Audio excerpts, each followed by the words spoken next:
the big man, Ben Troupe, the original 84, even though I wore 84 for 2 years at Florida. I only played in 3 games and was medically disqualified. It was a sharp number, man, in that Gator blue. But Ben Troupe's joined us tonight. A Georgia guy, ended up in Gainesville, the great Gainesville, Florida. How'd you make that happen, man? Man, I went to Butler High School in Augusta, Georgia. It wasn't prestigious like Plant High School in Tampa or Lincoln High School in Tallahassee or Miami Northwestern. It was Butler High School in Augusta, Georgia, one of 14 high schools. So when myself, Isaac West, who went to Furman, and Carlos Rogers, who went to Auburn, when we got recruited, man, we was really naive, which kind of saved us. And, so we used to seeing guys go to Albany State, Alcorn State, South Carolina State, Georgia Southern. Then all of a sudden, the guy walking around with his big Gator on his jacket, with these big gigantic rings on his finger, named Lawson Highland. And I'm thinking, hey, how you doing, Ben? I'm shaking hands. Now, I'm not gonna lie, I wasn't a Florida Gator follower. I wasn't a college football historian. I played football, man, and my talents afforded me an opportunity to get recruited. So when the whole thing started, you're talking about Jim Dunn in Georgia, Lou Holtz in South Carolina, Tommy Bowden at Clemson. If it was in the Southeast, I got recruited by them. I remember this, though. I got a cousin named Purcell Dasher. He's like 10 years older than me. He said, boy, when Steve Spurrier come to your crib, you do not tell that man no. Now, mind you, I'm thinking, what are you talking about? Because I don't know about the recruiting process. It's not like I came up in a family of athletes, but not in that regard. So I was the first of my kind. Like clockwork, Spurrier come to the crib, 2 assistant coaches talking to me. He looked like he about dozing off because, he done did this a million times, and somebody like nudge him. And he's like, yo, Benny, you gonna be with us? And I thought about it. I was like, yeah, coach, I'm gonna be with us. I'm gonna be with y'all. Shook his hand. And, I'm a tight end. So it's not like I didn't know how big our recruiting class was gonna be. But it worked. I still went on all my visits, man. My mom is a God-fearing woman, man. She said, God showed her Gators in her dream. So that like solidified it. And I went on a visit to Clemson, South Carolina, Louisville, Georgia, and Florida. But I will say this. I'm from Swainsboro, Georgia. I'm from a little itty-bitty little town in Georgia. If I go from Swainsboro to Gainesville, I don't make it. Not because I'm not talented enough, but, Dale, you know how it is, man. People are like, I want to go to Florida. I said, dude, you got to learn how to swim out there, man. It's that water deep out there. You got to tread water and swim, So I think for me, it turned out the best.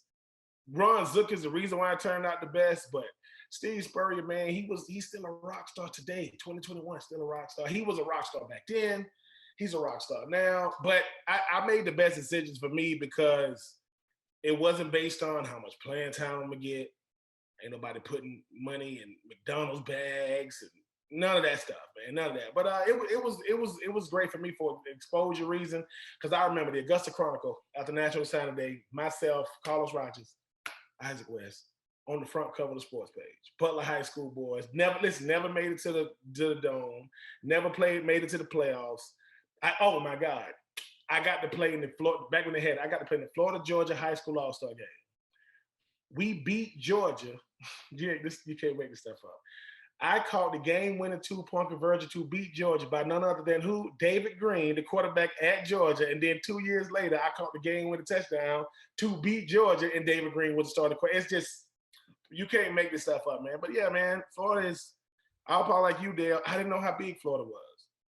Like I thought, man, I'm in Florida. People like, nah, I don't think you understand. Like, wait a minute. This is the biggest brand in the state. They're talking about it ain't even close. Florida is the biggest brand in this general region.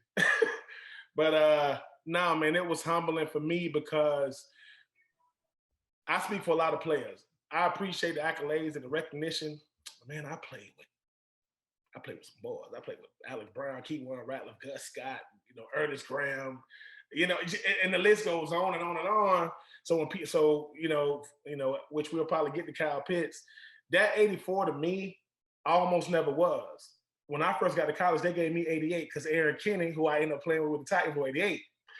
They was like, yeah, Ben, I want you to be like Aaron Kenny. I'm like, I'm not gonna be like EK. So we was getting ready to have autograph signing for the fans. I said, hey, coach, man, that other number's available. And I'm literally going through the numbers. They go to 84. Like, literally, like, nobody had it. They took that, took that little strap, Troupe off the back, put it on it. And, 84 for my first 3 years wasn't really much to talk about. My senior year, we was able to put it all together. But, hey, man, I did a trifecta, play 84 in college, high school, and the pros, man. So, and I won number 84 because Shannon Sharp, who's from Mount Vernon, a smaller town in Georgia, right outside of Bade, where my dad's from, he wore 84. So I wasn't as good as the tight as he was, but hey, man, he's the reason why I put the 84 on. Well, you were pretty good at Florida, All-American, John Mackey Award runner-up, All-SEC, and then SEC champ in 2000, which is pretty cool. But it's funny. I'll elaborate on some of your stories there. I had to write things down. First, I didn't understand how big Florida was. One of the first time it hit me was when Coach Muschamp was walking off the field, or he was walking somewhere. I forget where it was, and he had 3 state police officers around him. And we were just going to like a signing. We weren't even going to a game day. Yeah. And I'm like, what's this about? Like, come to find out that Coach Muschamp was the highest paid state employee at the time. So think about it, like, wow, that man right there is the highest paid person in the state by the state to whatever. And I think the boosters pay the rest of it. But that hit me when you're talking about just stardom and rock stars. And then the recruiting, my Florida recruiting story, Muschamp came to my house with Derek Lewis, my tight end coach, and Dan Quinn, Atlanta Falcons, Dan Quinn, who is a great, great man. And it has been unbelievable to me. But I'll never forget this. I was late to school and I was rushing, man. I lived like 15 minutes to school. I was flying and I was sitting at the stoplight right in front of school. And my phone is ringing off the hook from all these different people from school. First with my buddies. I wasn't answering that. Then it was like important people.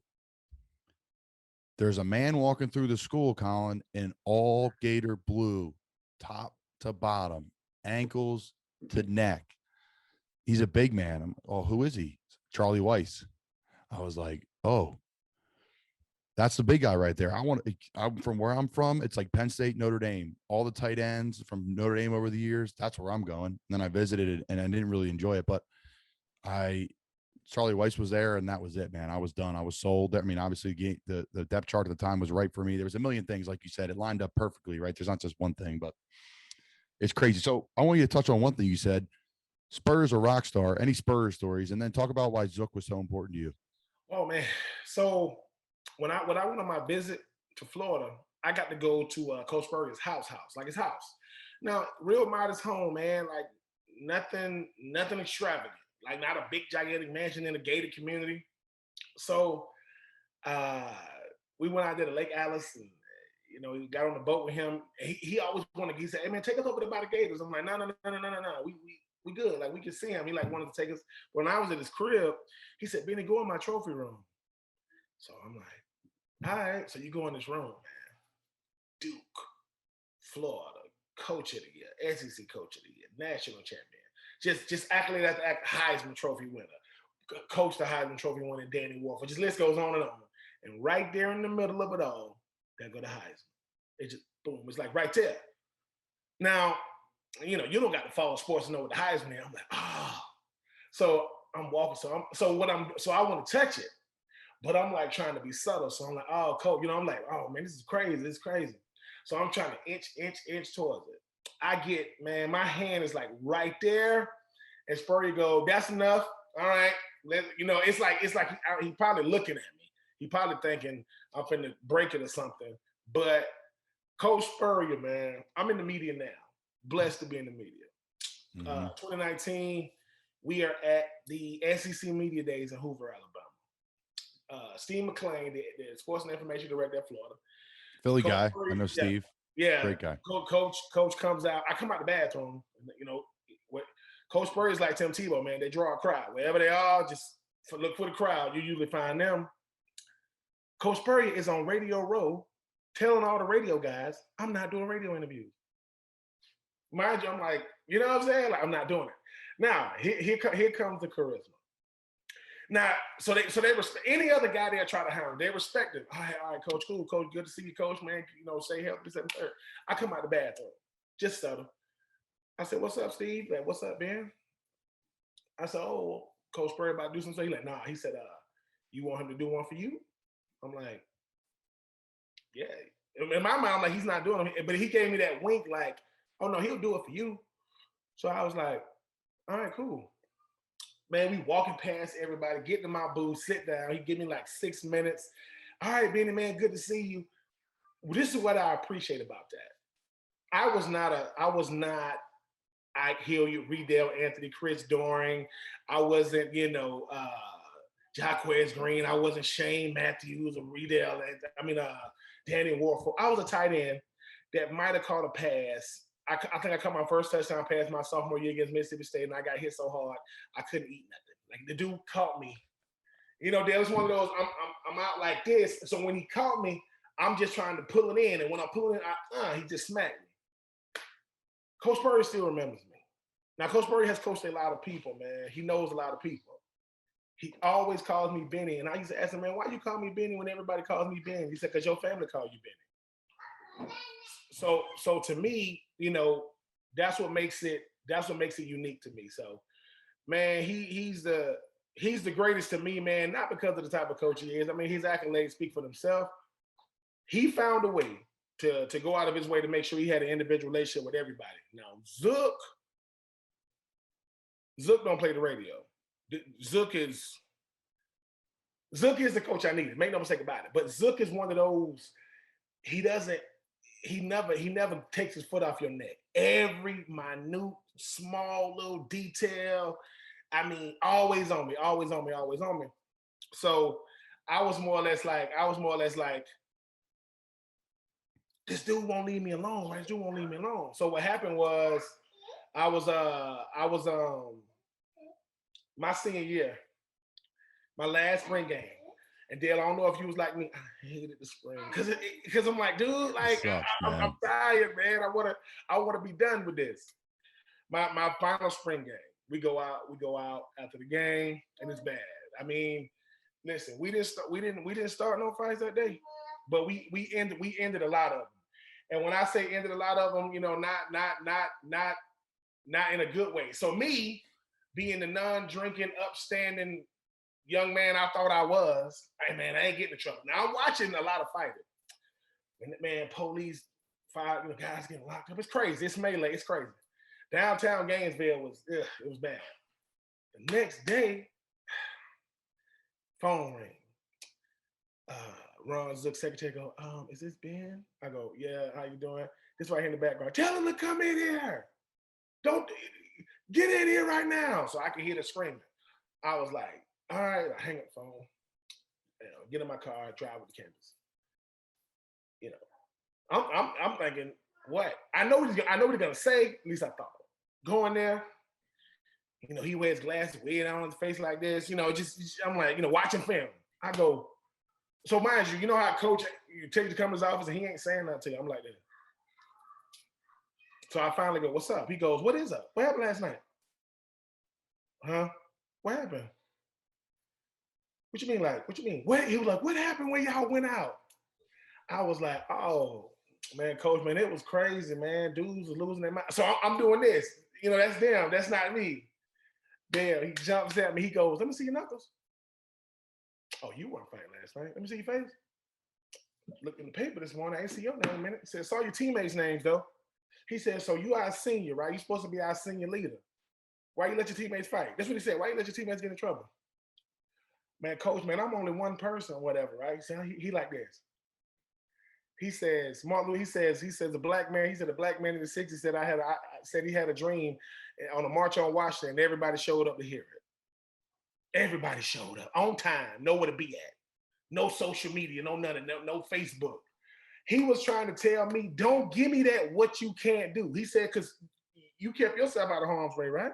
You didn't go to jail, right? He said, he said, you one of those, you know what I'm saying? He said, when you on a boat, you looking for that single rab. You want to save Ben. Forget everybody else, right? You ain't going down with the ship. You're going to wave at us while and the thing is, in that moment, he let me realize, and I say this all the time, I was not a great teammate up until that point. I was selfish, dude. Because it's my senior year. I got Chris Leak. I'm about to do it. But he was trying to show me it's so much more than what you do on the field. It's so much more. He's like, dude, your teammates got to know you care about them in a way that they don't even know. Like, they don't even know that olive branch is something that I'm so. When I say Zook, man, he know this too. When I had Zook for 2 years, I wanted to whoop Zook, dude. I mean, I'm like, I'm about to lose my scholarship on this dude. But I do not become an All-American. I do not become first team All-SEC. I do not become a John Mackey Award. And mind you, I care about none of these things. Like, I ain't gonna lie, once again, with that Ben, man. Congratulations on being on the John Mackey Awards finally. Like, yeah. I'm like this. Hey, man, who John? I'm telling you, man, I ain't know none of this stuff, right? But I realize this now. I am doing what I'm doing now because of that dude, because he taught me how to not slack. Shands Hospital, I don't know if they made y'all go to the Shands Hospital visits when you was there. We had to go. Yep. I went there for freshman year, sophomore year, like clockwork. Okay, I got to go. My name on the list. Zook get there, my name on the list, right? I done got this. My name was on the list again. I go, somebody go, hey, Troupe, man, you going with us as a Shands? No, I'm good. I already went, man. Y'all boys gonna handle that. Somebody told Zook. Hey, Troupe was supposed to be with us today. Troupe told us he already went. What? Went off. What? Just going crazy again. This is what he said. He said, all you ever want to be known for is a football player. That's it. You good. I'm being true to football player. I'm being true to football player. He like, that's all you. He says, if people only know you as a football player, he said, you have wasted your time. You have wasted your potential. And boy, you have wasted your purpose. You have wasted it. And I'm like, man, why you always coming at me with these philosophical, But he said, out of every football player on my team, you the only one that's been requested to come back. They asked for you. Hey, man, could Ben come back over there? So when I went by myself. And Dale, it did something to me, man. It showed me I'm in a place to where people just want to, get out of there. They don't want no man. I love Make-A-Wish. They don't want to meet Mickey Mouse. They don't want to go on a white water raft, a deep sea dive. They want to go home. And that's kind of shaped me into who I am now, man, because I understood I'm never going to be as big as Florida. I can never replay Florida for the platform, good Lord. But the philanthropy, the humanitarian work, the volunteerism, just giving my best without expecting anything from anybody, man. Ron Zook helped me do that. And I'm forever indebted to that, man. He had a evil, maniacal, just crazy way of his methodology was crazy. But when I realized he treated trainers like that, equipment man like that, his staff like that, front office like that, because he goes, Ben, this is my dream job. I will not let you be the nightmare. I will cut you out like cancer. And when you think about it, you had options. You said Penn State, Pitt. So you had options. Ron Zook was waiting on his phone to call with a 352 area code. So Jeremy Foley saying, hey, so up until then, he told me too. He says you got players that are talented and you got players that are gifted. You ain't gonna see a lot of gifted players. He says you've been getting by on your talents. That's why your gifts will never come out. They'll never see your gifts because you just good at getting by. And man, I'm telling you, man, he taught me a lot about life, and I'm indebted to him, man. I love him to death now, man. I couldn't stand him. My mom said he used to tell her, make sure you don't forget about him. I'm like, Mama, don't let that little smile get to you, man. That dude is rough, man. But I'm doing, like I said, I'm not afraid to do anything now because when I was with Zook, when I was with Spurrier, I was results driven. It's all about the end result, right? When I got with Zook, I got process driven because I can't really control the result, right? I can control how I go about it, and that's how I am now, man. People like, man, why are you so calm, man? I said, dude, I played at the University of Florida, boy, and I didn't realize that the hopes and dreams of an entire university rest on the shoulders of 17 to 24-year-olds. It's on us. So I learned how to balance life, man, in and out of them locker rooms, man. And when I hear about these things I'm doing now, I say I'm a byproduct of a lot of great people around me. I just benefited from them more than, and I'm standing on their shoulders now. So Zook, wherever you are, crazy man, I appreciate you. But you was one grapefruit away from a fruit salad. Crazy, man. But I love him to death, man. And like I said, Spurrier was the coach I chose. Zook was the coach I needed. A lot of great points there. Ben Troupe, we're loving having you on so far, man. Thanks so much for coming All-American, John Mackey Award runner-up. We're going to transfer. We're going to move on to the NFL stuff here in a minute. But you hit home with so many different things: your time, your purpose, process-oriented. Coach Rule here in Carolina, that's what he's all about, is process-oriented, not about the end result. So that was really cool to hear, and that's something I've really tried to work on. And when I left Florida and saw Coach Rule, Coach Muschamp was the coach I picked and loved and really enjoyed playing for and learned from. But man, Coach Rule changed my life. Like, and Coach Muschamp did too. There's different degrees to it, right? And then when I got with Coach Rule, and you see everybody seeing what he's doing now here in Carolina, what he did at Baylor, he turned Baylor around. He's unreal. But it seems like you really invested back in the University of Florida. That's one thing I want to touch on before we go to the NFL stuff, because you're not self-deprecating, but you're talking about how you grew over time and how you look back and say, you know, I didn't like maybe the freshman version of me or the sophomore, but you grew over time. You really invested back. That seems like what you're talking about. Am I correct? You appreciated, you look back and smile at the mistakes, but also the things that you got done and on and off the field there. Absolutely. Like you're like, when I mean invested back is like, you really cared. Like, I started going to the hospital by myself. Like, I got back in the community at Gainesville. Like, you talked about I've seen the philanthropy stuff you've been doing on your website, right? Like, you're talking about the lessons you learned in Gainesville.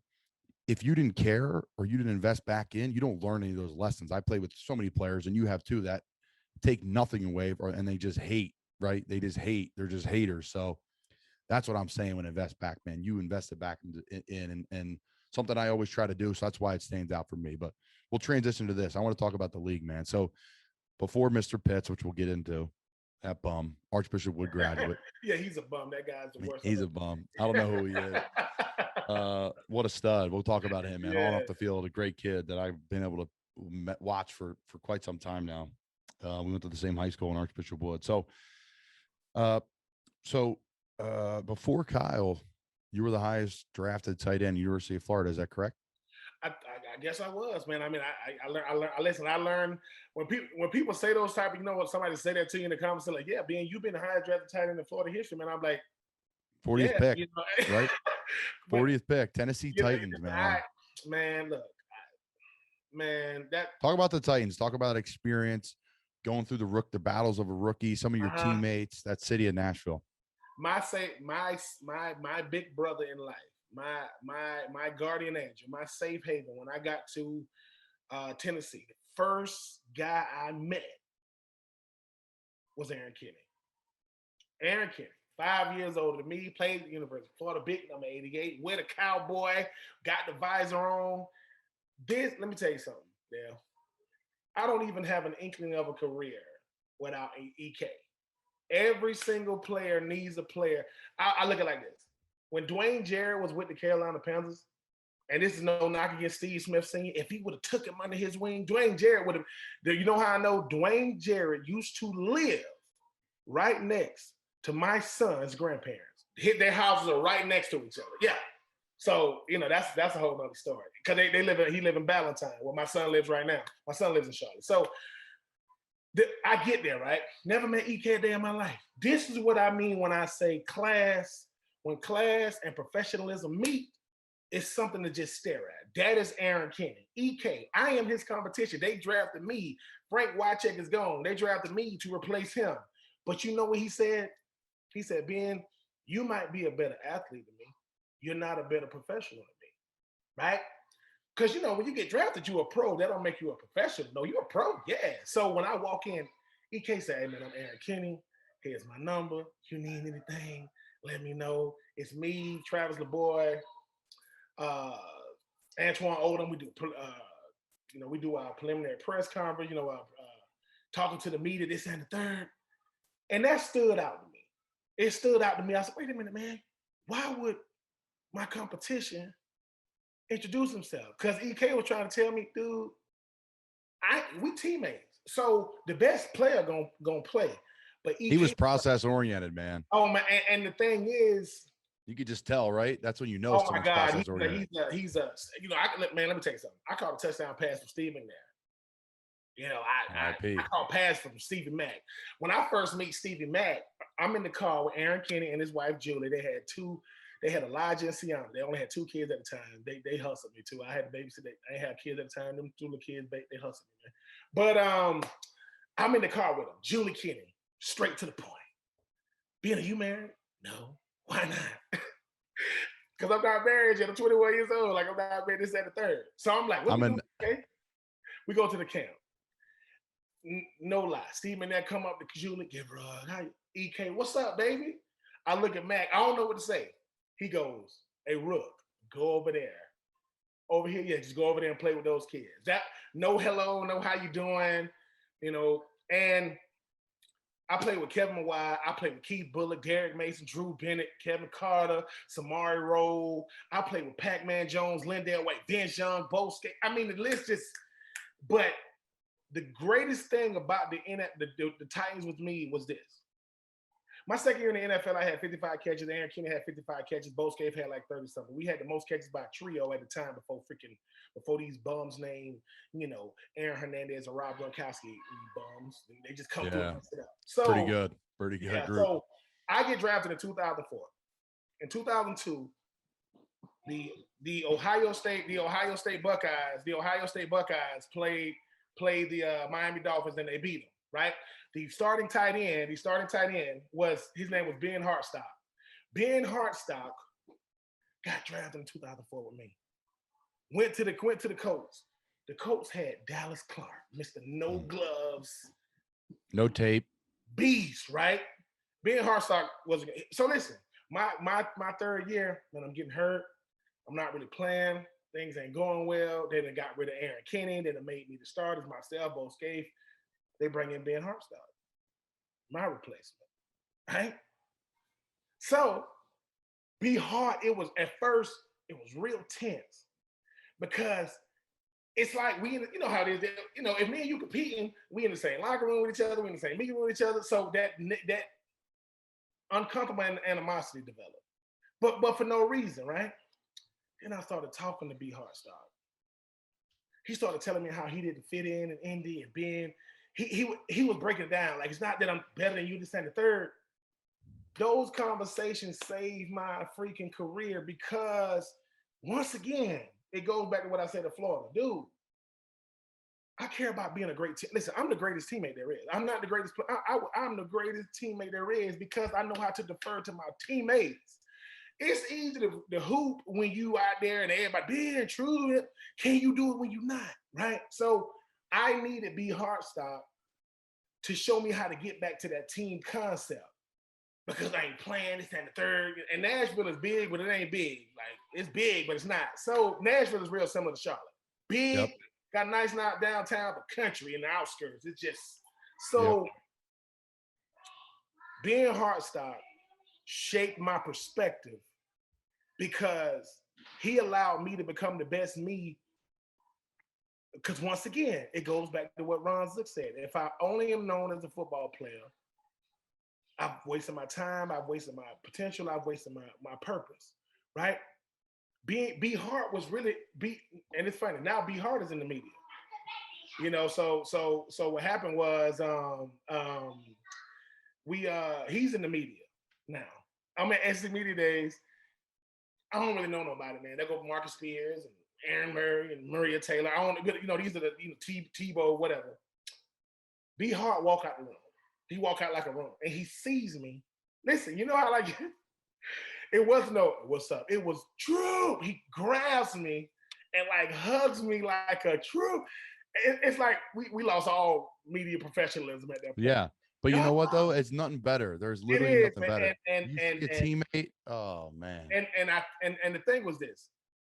My NFL career, I played for the Titans for 4 years. I have a cup of coffee, 2 games with the Tampa Bay Buccaneers, get cut. This was my week. I played 2 games with I played the Atlanta Falcons on Sunday. I go watch the tape on Monday. I get cut on Tuesday. I don't even know I'm cut. My brother calls me. Hey man, you got cut by the Tampa Bay, you got cut by the Bucs. Nah, dude, what you talking about? You share? Yeah. Well, it must be another bench. You've been in the league. I go home. I go to ESPN bottom line. I'm the only thing on the NFL. Mark Dominic, who was a scout, who became the freaking GM, called me and said, hey, Ben, the Falcons going to fly you in. Fly to Atlanta on Wednesday. No, I fly to Atlanta on Wednesday night, spend the night, work out Thursday. They don't pick me up because it's too close to game day. Rand Carthon, who I played with at Florida, was a freaking scout for the Falcons. Don't pick me up. Come on, man. Sign me. Listen, I get on the plane. I fly to Oakland. I get off the plane on Thursday night. I wake up Friday morning. I go out there. I'm working out. My head coach is none other than Lane Kiffin. Lane Kiffin was my head coach. I had just played with his daddy, Money. Kiffin right there with the Bucks.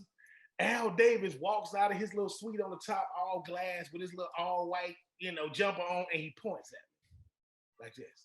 I look up. They're like, hey man, how you feel about him, Lane? We look up, he points. I sign my contract. I have a bag. I get on the plane, fly to Buffalo. So my NFL career was this, in a nutshell, man. I wanted three things from my NFL career. I wanted to be the first guy drafted from the team I came from, the first guy drafted to the team I went to, and I wanted to walk away on my own terms. I did all three. I was the first guy drafted from Florida in 2004. I was the first guy. Even though I was the second round pick, I was the first pick of the Titans. And in 2009, Ken Wisenhunt was the head coach of the Arizona Cardinals. They flew me in. The running game coordinator, the offensive coordinator, the GM, the president, Ken Wisenhunt, and the owner was all out there watching me work out. They wanted me to sign a contract. And once I knew they wanted me to sign a contract, I said, man, I'm good. I flew to California. My girlfriend at the time, I flew to see her. And Dale, let me tell you something, man. Listen, somebody asked me, what is the greatest thing you've ever done? I said, I wasn't shown the door. I asked where the exit was. I wasn't shown the door. And you know how it is that most people, because it took me doing the NFL to realize I can do it. But man, I don't want to be a Hall of Famer. I don't need a gold jacket. I mean, with Champ Bailey, was in the Hall of Fame. In 2019, he was at the Florida-Georgia game he was at the Florida-Georgia game in the parking lot with his gold jacket on, and nobody cared. That's Champ Bailey, one of the greatest cornerbacks. So for me, I'm a country boy. The essence of who I am is never going to be about an accolade that I attain. I mean, I went into the Florida-Georgia Hall of Fame, man. I didn't even know that was a freaking thing. I saw Jabbar Gaffney and Chris Leak get inducted in 2015. I said, congrats, Chris, congrats, Jabbo. I reached out to the Georgia-Florida Hall of Fame committee to say, man, if my name ever come up, it's 2015. 2016, they called me, hey, Ben, congratulations. I'm like, dude, y'all some pranksters. Woo, that is good. I went in with Vern Lundquist. You know what I'm saying? Big time. So, Dale, man, my life is a dream, man. I just get to live it, and the NFL was an incredible experience. The NFL taught me how to do what I'm supposed to do, when I'm supposed to do it, how I'm supposed to do it, no excuses. Discipline, right? That's literally discipline. Yeah, so I'm deeply indebted to I can't even. Floyd Reese was the GM that drafted me in 2019 when the draft was in Nashville, I was there working it. I had a media credential. I walk up in the media tent. I hear this, Ben Troupe. That go Floyd Reese. What's up, baby? He's in the media now. So the guy that drafted me, I asked him. I said, man, I want to know something, man. Quarterback, running back, receiver. Why did you draft the tight end out of Florida? He says, because we didn't have to worry about we didn't have to worry about our phone ringing in the middle of the night. You doing something to embarrass us. I said, that's simple. Like, yeah. And Ben Hartstock, who became my former teammate, who became an agent, he said something to me that broke it down. He said, Ben, when you 6'5", 250, you got to prove you can't play football. When you 5'10", 190, you got to prove you can. And I was like, I'm still trying to prove that I can, man. I'm 6'5", 250, man. You know what I'm saying? So the NFL was the greatest experience for me, because it taught me that I can function in a professional, chaotic, never, ever not moving, always adapting, world. But I'm okay with being famous because of what I do, but not caring about being famous because of what I do. So, doesn't make you who you are. Nah. We'll finish this up because look like you got a beautiful home, beautiful family running around and behind you. I love it. And we'll touch on Pitts, and we'll just talk about what you're doing now. So Kyle Pitts, Archbishop Wood graduate out of Pennsylvania. I remember going to see him my high school coach, when I was leaving Florida and got medically disqualified, he says, bro, you got to come see this kid. And he transferred in his junior and senior year to Florida. So I come and see him. He runs an out route, 10-yard branch route, and he doesn't break stride. He accelerates out of it. And I looked at him. I said, that's a first-round pick. He was a junior at the time. And again, it's not like, oh, I have some amazing football eye. Anybody would have saw this man that big moving like that run that route. So he runs the route. My fiance was at Florida. She played lacrosse there. So I flew down all the time. I saw him out of recruiting visits. We texted, hey man, tell me about this, that, coach is still in the building. Tell me about what's going on here.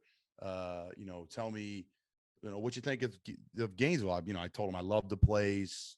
Wish I never had to leave, but wanted to play in the NFL.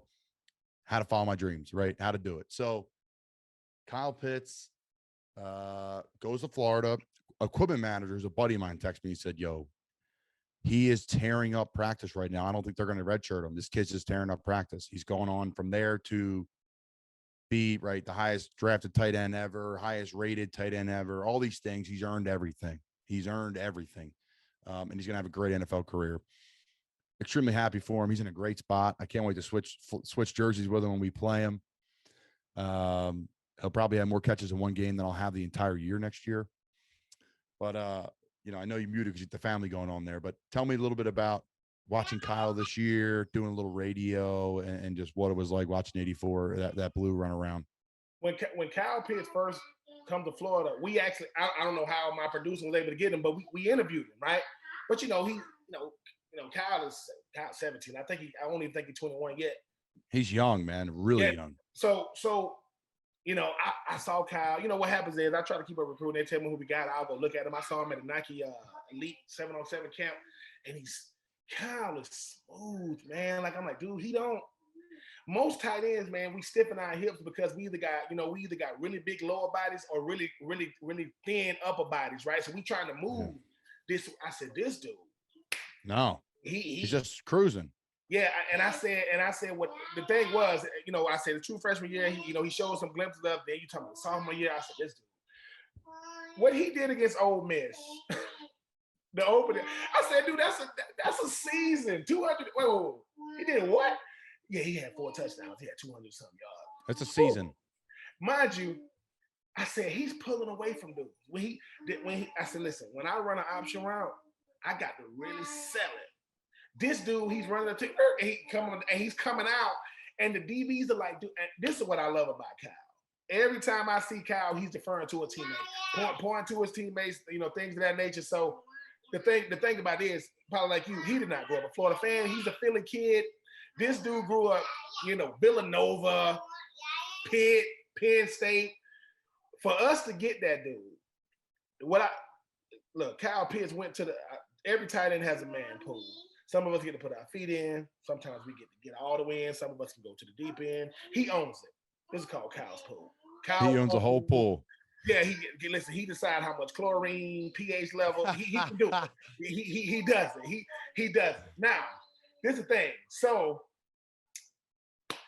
he's getting ready to get drafted. The equipment, Kevin Camps and them down there in Florida reach out to me, sound people. They say, hey, Ben, Kyle Pitts probably going to be the highest drafted tight end, man. You want to do a voiceover for him? What am I going to say? Nah, that bum. No, I'm not doing it. No, they give me the script. We do it. And they say, now, listen, man, if he becomes the highest drafted tight end, man, we don't got to switch nothing up. And I go, all right, we're going through the script. This and the third. And I'm just saying stuff out loud. I'm saying 6'6", 245, 4'4", 140. Longest wingspan. I'm like, what? Mind you, I'm saying 6'6", 241, 245, 441. That's not regular. 441 is some of the fastest people on the planet, and he just happened to be a tight end. Number one, I'm happy he went to Florida. But I'm so proud of him because when people said, what would you describe? People call him a unicorn. They call him a mismatch. They call him a hybrid. He's a problem. I said, he is a problem because Kyle Pitts makes other tight ends watch him. When a coach goes, I want you to do a Kyle Pitts. You want me to do what? You can't do it. I said, Kyle Pitts caught a go route on Tyson Campbell, the starting corner for Georgia, and he just out jumped him. Kyle Trask got to be a Heisman Trophy candidate because he was throwing the pick. Man, look, Kyle Pitts is. I'm happy he went to Atlanta. You know, obviously I'm an Atlanta Falcons fan growing up in the state of Georgia, but I just think that I don't know where this dude come from. I don't know why people think he's about to be the. They're not. There ain't a bunch of Kyle Pitts walking around, man. And that's taking nothing away from Kelsey. That's taking nothing away from Kittle, and Darren Waller, and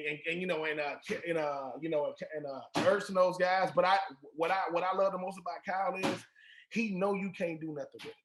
Like he goes, hey, look, no disrespect, right? He's not even sweating when he plays. Listen, and the thing, the other thing he did when he scored, he is. Look, man, number one, I wasn't good enough to make it so that the 84 has to go to a tight end. He is. So if he goes, hey man, the best tight end got the 84. I mean, just like the number 7 at LSU, right? It's one of those things to where people go, hey Ben, I saw this kid out here look like you. I said, I appreciate those compliments, but I got to college in 2000. This kid was born in 2000. So I'll take the credit for it. That's great. And he's wearing number 8, man. Listen, man, I'm so happy for Kyle.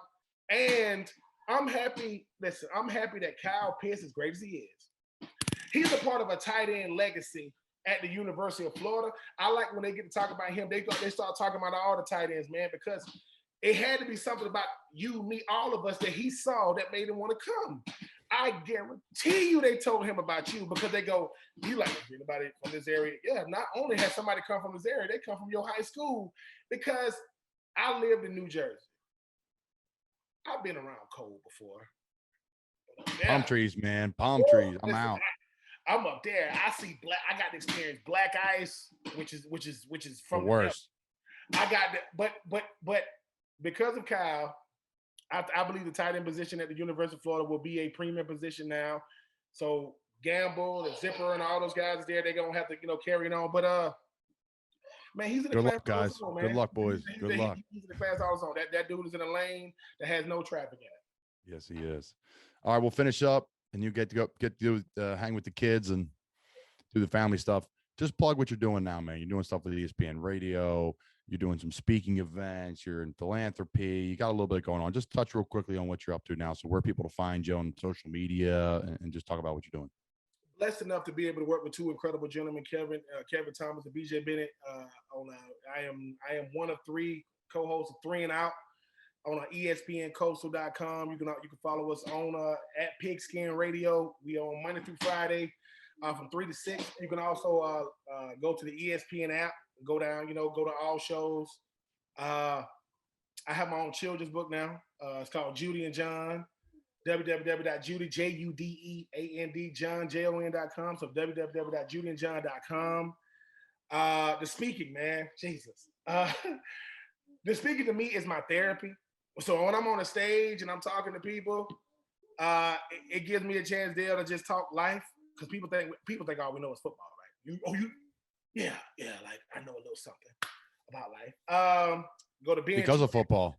Exactly. Know more about life because of football than anybody else. Exactly. The book, man, just go to bentroop84.com. I can speak to whomever, whenever. I've spoken to more people than I ever think I should. But my book is about to come out. It's going to be called Uncommon and Unfinished.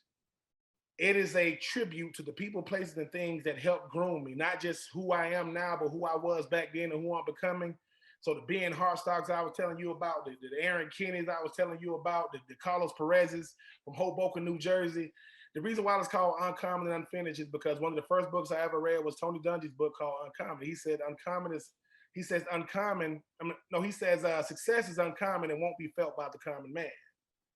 I was like, okay. So the philanthropy aspect of it is I have my own nonprofit called the Uncommon Crew.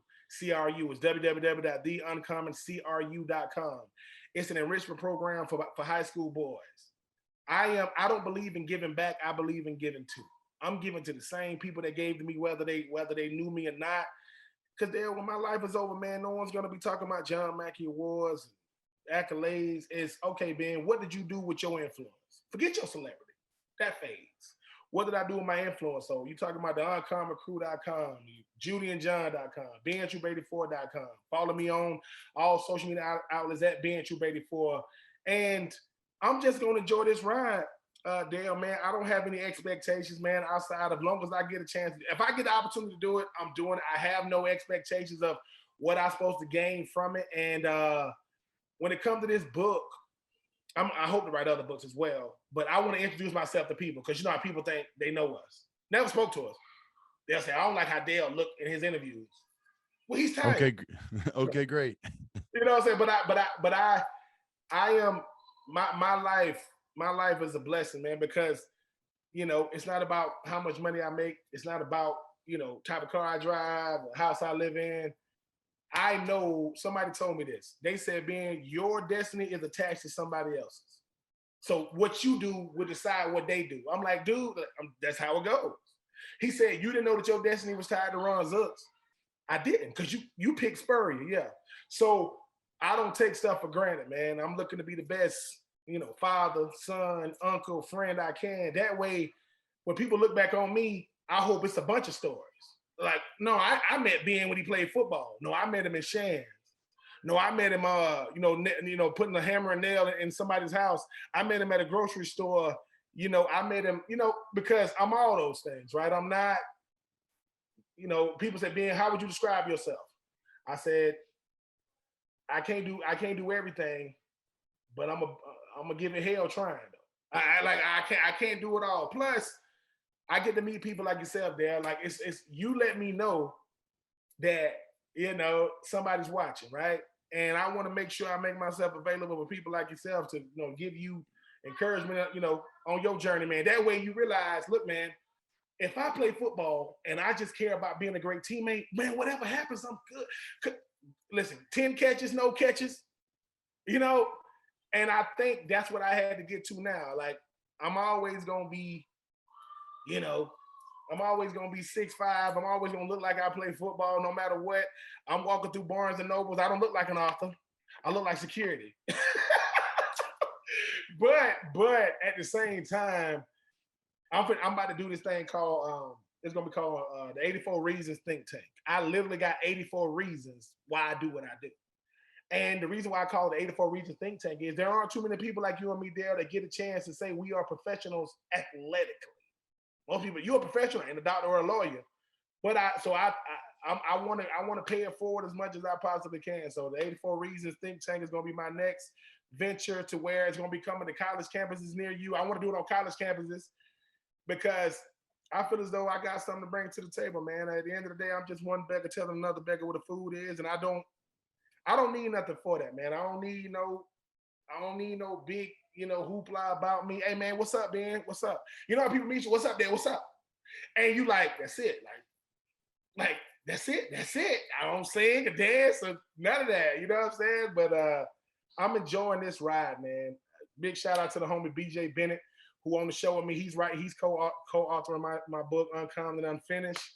To the uncommonrecruit.com. I'm everywhere I've ever lived. So my son lives in Charlotte. So it's going to be an Uncommon Recruit there. And it's strictly going to be men helping young men become men. That's it. We just, no more, no less. We, you know, and hopefully, damn, man, you know, when I come back to the, y'all, Carolina's, y'all sound guy. Got to take y'all pictures and stuff. Black dude, young dude. I've interviewed him. Brandon. Yeah, man. Great guy. All I'm saying is this. He does a nice job. Great work. I was originally supposed to get drafted by the Carolina Panthers in 2004. I thought I was going to be in Carolina last year. I would have loved that. I would have been like Cam, but I would have been conflicted twice a year. I'm like, I got to go up against them boys. That go Atlanta right there. Like so that's my fit. You know, but no, man, I'm enjoying this ride. I never would have thought that I would have as much fun away from football that I did when I was there. But I'm telling you, play as long as you can, be around the game as long as you can. But when it is over, understand that I believe our lives as professional, that's when it begins, man, because we get to be on both sides of it. So I never play as long as you can play, man. Enjoy this thing, man. Knock the hell out of them DNs and linebackers and safeties. But when it's over, just ask where the exit is. Hey, Dale, could you come? No. No, go up to them. Hey, coach, listen, can I talk to you? What? I appreciate it. I appreciate this opportunity. I appreciate Luke Kuechly walking away when people like, Luke, Andrew Luck. Andrew Luck, the Willis, Patrick Willis, because there's something to say about you have a great performance. Barry Sanders. Oh my God, Calvin Johnson. All I'm saying is we all gonna be forgotten. But you had your moment in the sun, man. Enjoy it. That Carolina blue, y'all color schemes is nice. Ooh, my all blacks is nasty. But I'm rooting for you, man. You know, you give me a reason. Listen, I root for players more than teams, man. Because I'm, you know, if you went to Florida, I'm rooting for you. If you're from the state of Georgia, I'm rooting for you. And if I know about your story, I'm rooting for you. But yeah, man, I want to see you enjoy this. But understand that I represent that when it's over, it's fine. Because your greatest potential has not been reached yet, Dale, because right now you under an infrastructure that you didn't create. You start creating your own, and you start seeing. I'm already a children's book author. People buying this freaking book. I'm like, you want to buy me? Yeah, people be buying it. I'm telling you, man. I'm an author, philanthropist. You know what I'm saying? But as long as you know, just do this. You go from that. You go from you're an extension of that to that is an extension of you. Once it become an extension, man, they pay me to be myself on the radio every day, man. Don't listen to me for the analytics. I say stuff like, man, that dude, I don't know what's wrong with him. I'm not giving you the Colin Coward super analytical. I'm saying things like, you don't think Cam Newton one of the top 15 quarterbacks in the league? He's not. Y'all crazy. Cam Newton got the most rushing touchdowns by a quarterback now. He can have 100 rushing touchdowns if he wanted to. I said, just throw everything else away. 100 rushing touchdowns from a quarterback. Yeah, Ben, but he sucked last year. I said, how many regular season MVPs Drew Brees got? Zero. What about how many Philip Rivers got? Zero. How many Ben Roethlisberger? Y'all don't want to do this. Y'all get caught up in the end result of the team. How many Carolina games you was watching before Cam Newton got there? Now you still watching. And he ain't there no more. That's what a franchise quarterback does. He gives you a reason to watch, a reason to not lead it. He dressed like Captain Crunch. I get that part. But the man is a hooper, man. But man, I'm rooting for you, man. Like I say, I mean, my son is right up there in Ballantyne, and next time I'm up there, man, I'm gonna make sure we get together, man. Because absolutely, I want to get involved in what you're doing, and I can't thank you enough for coming on. Uncommon, Unfinished, new book coming out. A man who walked away from the game on his own terms and is creating his own terms in life, which is fantastic. It's a breath of fresh air, and I know our listeners are going to love hearing from you, Ben. Go Gators, go Panthers. Sorry, I know you're an Atlanta fan. No, go Panthers too. No, that's fine. No, I like the Panthers, man. I can. You know how so you grew up in you grew up in PA or whatever. So now are you a Pittsburgh? No. So I was not an Eagles fan. No. Every one of my neighbors, friends, family, diehards. I supported the team, but I had a family friend who was bounced around the NFL as a coach, Steelers, Giants, all over. Tim Lewis. So we were able to follow Tim, and it helped me because I wasn't like the Gators were the first team. Were my first team. So when I got released on my scholarship, man, I was heartbroken. It took me some years to really work through that, but I'm back a Gator fan. And then Kyle Pitts really helped me get back, but I support all the other programs, and no, man, it's been quite the journey. I appreciate you coming on. Everyone's going to love this. Good luck with everything, man. Anything you need from me here in Carolina, you got it. And I'd love to get involved with what you're doing off the field. I really appreciate you coming on. All right, man. Well, Dale, listen, man, this is the first time. It won't be the last time, man. We definitely going to make it happen, man. I'm looking forward to working with you, man. Listen, go Panthers, man. I played for the Titans, the Bucs, and the Raiders. I mean, I'm just saying, I can root for anybody that won't. But listen, as long as you don't root for them dogs and Athens, oh man, you no shot. No shot. All right, other than my man Mark Webb. Mark Webb was my guy. Okay. Archbishop Wood. So appreciate you, Ben. Appreciate you, brother.